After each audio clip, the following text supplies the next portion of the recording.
I grew up during American apartheid. I lived in Chattanooga, Tennessee. They had signs. I knew where I could go, where I couldn't go. You know his voice, that unmistakable intensity that commands every screen he touches. You've seen him play heroes, villains, and everything in between.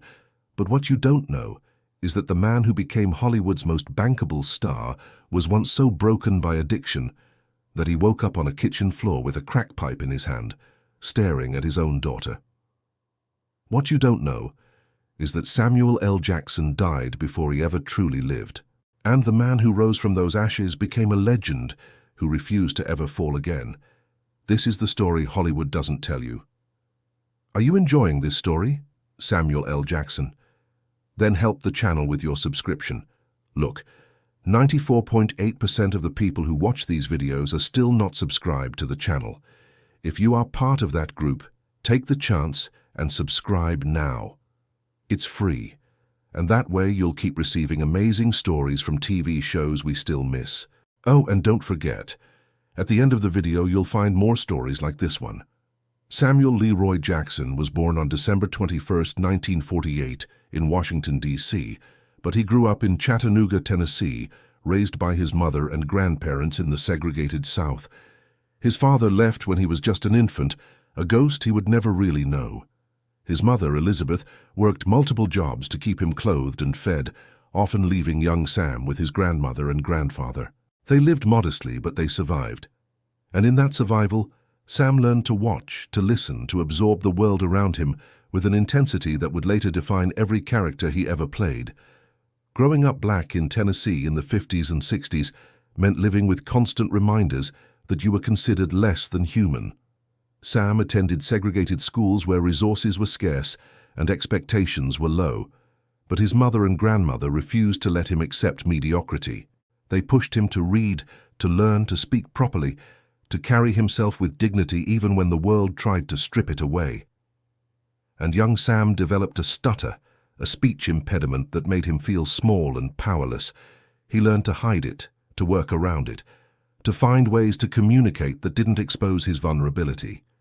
He found refuge in music and performance. As a teenager, he played the trumpet and French horn, discovering that when he focused on rhythm and melody, the stutter faded. And when he went to Morehouse College in Atlanta in 1966, he initially planned to study marine biology. But fate had other plans. He joined a theater group almost by accident, cast in a small production, and something inside him awakened. On stage, the stutter disappeared completely. On stage, he wasn't powerless. On stage, he was free. The late 60s were a time of revolution, and Sam was right in the middle of it. He became involved in the civil rights movement, participating in protests and sit-ins, fighting for equality with the same intensity he would later bring to his roles. In 1969, he and several other students held members of the Morehouse Board of Trustees hostage during a protest, demanding reform and representation. Sam was suspended from school and eventually expelled. His activism had consequences, but he didn't regret it. He believed in something bigger than himself. After leaving Morehouse, Sam moved to New York City to pursue acting seriously. He enrolled at the Negro Ensemble Company, studying under some of the best teachers in the business. But New York in the 70s was brutal for young black actors. Roles were scarce.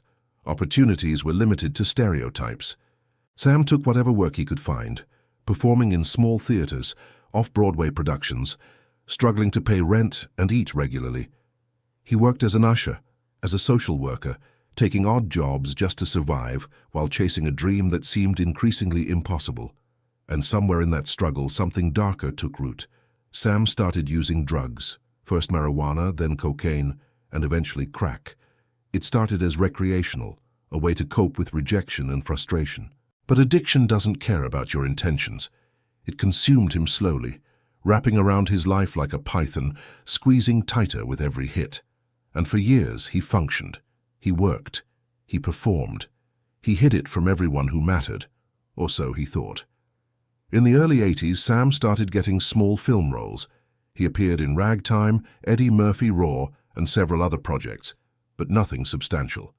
He was talented, everyone could see that, but something was holding him back. Casting directors sensed instability. Directors felt uncertainty. And Sam kept spiraling, kept telling himself he had it under control. Then came 1988, and his daughter found him. Sam had been on a bender, smoking crack in his kitchen, and he passed out on the floor. When he woke up, his young daughter was standing over him, staring at her father with confusion and fear. In that moment, everything shattered. He saw himself through her eyes, a broken man, a failed father. Her junkie who had thrown away everything that mattered for a high that never lasted. His wife and family staged an intervention shortly after, and Sam was given a choice: get help or lose everything. He chose help. He checked himself into rehab in 1991, and for the first time in years he got clean. Truly clean. And in that clarity, he made a promise to himself. He would never go back. He would never let that demon win again, and he would prove to the world and to himself that Samuel L. Jackson was not done yet. Coming out of rehab, Sam was 42 years old, an age when most actors are already established or forgotten. But Spike Lee believed in him. Spike had cast Sam in small roles before, and now he gave him a bigger opportunity in Jungle Fever, playing a crack addict named Gator.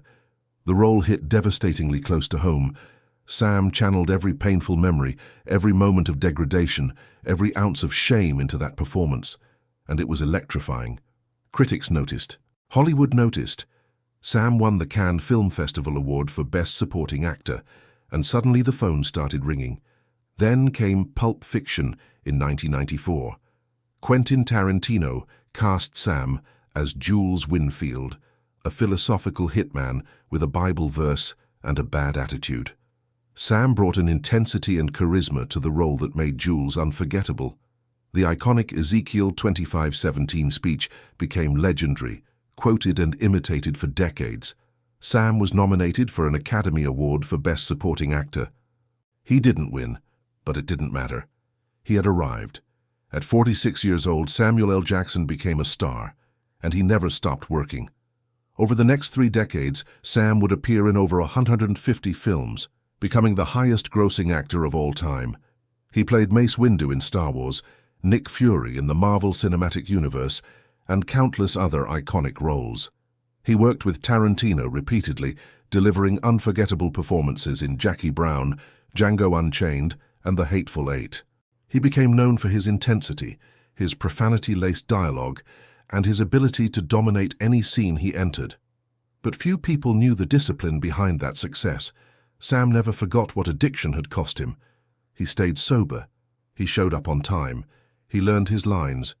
He treated every role, big or small, with the same commitment. Some rumored that his work ethic was almost obsessive, that he rarely turned down roles because staying busy kept him focused and grounded. And his marriage to LaTanya Richardson, his college sweetheart, remained strong. She had stood by him through the darkest times, and he never took that for granted. Sam also became known for something else, his refusal to code switch or soften his blackness for white comfort. He spoke openly about racism in Hollywood, about the lack of opportunities for black actors, about the industry's hypocrisy. He didn't apologize for his anger or his profanity. He was unapologetically himself, and that authenticity made him even more beloved. Behind the scenes, Sam had quirks and habits that made him unique. He's an avid golfer, playing whenever he has free time, often negotiating golf breaks into his contracts. He's a huge comic book fan, which made playing Nick Fury even more meaningful to him. And despite his tough guy image, those who work with him describe him as kind, generous, and surprisingly funny. He doesn't take himself too seriously, even though he takes his craft very seriously. In recent years, Sam has continued to work relentlessly, appearing in films, television, and even theater. He finally received an honorary Academy Award in 2022, recognizing his contributions to cinema. And when he gave his acceptance speech, he didn't hide his frustration at never winning a competitive Oscar, despite his incredible body of work. He was gracious but honest, a reminder that even legends still carry disappointments. Today, Samuel L. Jackson is in his mid-70s, still working, still commanding screens, still refusing to slow down. He's a husband, a father, a grandfather, and a survivor. He beat an addiction that should have killed him. He overcame a stutter that tried to silence him. He rose from obscurity at an age when most people give up, and he became one of the most recognizable and respected actors in the world. But the most powerful part of Sam's story isn't the fame or the awards or the box office records. It's the choice he made on that kitchen floor, the choice to get up, to fight, to become something more than his worst moment. He didn't just survive addiction, he transformed it into fuel. Every role, every line, every electrifying performance carries the weight of a man who knows what it means to lose everything and claw his way back. Samuel L. Jackson taught us that it's never too late. That rock bottom can be a foundation, that the demons you fight in private can become the strength you show the world. He didn't become a legend despite his struggles. He became a legend because of them. And every time you hear that voice, every time you see him command a screen, remember the man who died in a kitchen and decided to live anyway. That's the real Samuel L. Jackson, and his story is far from over.